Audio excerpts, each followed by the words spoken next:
पढ़ा प्रातिपदिकार्थ लिंग परिमाण वचन मात्रे प्रथमा, ये हमने पढ़ लिया है। संबोधने च, सब संबोधन में भी प्रथमा विभक्ति होती है। फिर अगला सूत्र है कारके। इस सूत्र से कारक का अधिकार करके कर्म आदि कारकों की संज्ञा की गई है। यह अधिकार सूत्र है। इसके आगे जो कर्म आदि संज्ञा विषयक विधायक सूत्र आएंगे वो सारे सूत्र उन सब में कारक पद का अन्वय होता चला जाएगा। अगला सूत्र है कर्तुरीप्सित तमम कर्म। कर्तुरीप्सित तमम कर्म चौथा सूत्र है। कर्ता अपनी क्रिया से जिस पदार्थ को प्राप्त करने की अधिक इच्छा रखता है वह कारक कर्म संज्ञक होता है।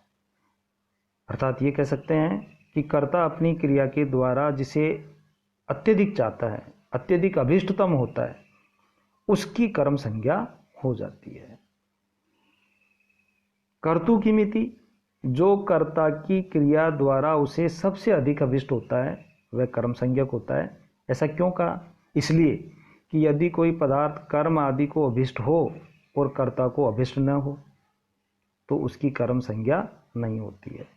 ऐसा कोई कर्म जो कर्ता को अभिष्ट नहीं हो तो उसकी कर्म संज्ञा नहीं होगी। जैसे माशेषु अश्वम बदनाति, मांस कहते हैं उड़द, उड़द जहाँ उगी हुई है वहाँ घोड़े को बांधता है। माशेषु अश्वम बदनाति, उड़द जो है वो उड़द में घोड़े को बांधता है। यहाँ उड़द कर्म अश्व के लिए अभिष्ट है, वही उन्हें खाना चाहता है।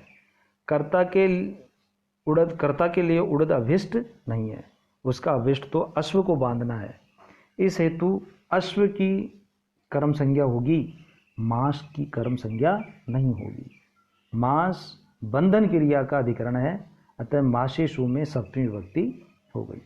क्योंकि बांधने वाला जो करता है उसके लिए अभिष्ट क्या है? घोड़े को बांधना, इसलिए अश्वम में द्वितीया हो गई।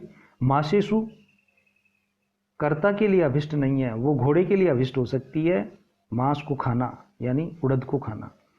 तो घोड़े के लिए अभिष्ट है, यानी वो जो कर्म है वो दूसरा कर्म के लिए अभिष्ट है, इसलिए उसमें हम कर्तुरीप्सित तमम कर्म से द्वितीय विभक्ति नहीं करेंगे, उसमें अधिकरण से सप्तमी विभक्ति हो जाएगी। क्योंकि कर्ता जो बांधने वाला करता है उसके लिए तो घोड़े को बांधना ही अभिष्ट है, इसलिए कहा गया है कर्तुरीप्सित तमम कर्म। और अभिष्टतम क्यों कहा, इसका निराकरण भी किया है इसमें। ईप्सित शब्द से तमप प्रत्यय क्यों लगाया है? इसलिए कि जो वस्तु कर्ता को अपनी क्रिया द्वारा सबसे अधिक अभिष्ट हो उसकी कर्म संज्ञा होनी चाहिए, अन्य की नहीं होनी चाहिए। जैसे कि उदाहरण के रूप में पयसा ओदनम भुंकते, यानी दूध से भात खाता है। यहाँ कर्ता को अपनी भोजन क्रिया से ओदन अभिष्टतम है। यद्यपि वह दूध भी प्राप्त करना चाहता है तथापि दूध भोजन क्रिया में साधन ही है, वह भोजन का उद्देश्य नहीं है। इससे ओदन की कर्म संज्ञा होती है, पय की नहीं होती है। पयसा ओदनम भुंकते, पयसा में तृतीय विभक्ति हो गई है और ओदनम में, क्योंकि जो खाने वाला है जो भोजन करने वाला है उसके लिए अभिष्टतम क्या है? ओदन है। पयस उसके लिए उसके साथ खाने के लिए वो भोजन का साधन जरूर हो सकता है, और खाना खाया उसी को भी जा रहा है, लेकिन अभिष्टतम उसके लिए ओदन है, इसलिए तमप प्रत्यय का इसमें ग्रहण किया गया है। कर्तुरीप्सित तमम, ईप्सित तम जो हो, जो सबसे अधिक प्रिय हो, सबसे अभिष्टतम हो, उसी की कर्म संज्ञा होती है और कर्म में द्वितीय विभक्ति हो जाती है।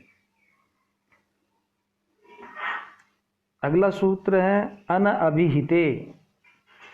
अनभिहिते इत्याधिकृत्य, ये भी अधिकार सूत्र है।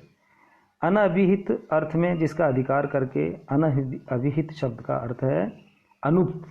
जिस अर्थ में कोई प्रत्यय आदि होता है वह अर्थ उक्त हो जाता है। जैसे सेव्यते में कर्म में तिंग प्रत्यय हुआ है, यहाँ कर्म उक्त हो जाता है उक्त के अर्थ में अर्थ से भिन्न अनुक्त या अनभिहित होता है, यह अधिकार सूत्र है। आगे के द्वितीय आदि व्यक्ति के विधायक जो सभी सूत्र हैं उनमें अनअभिहित पद का हम अन्वय करते रहेंगे।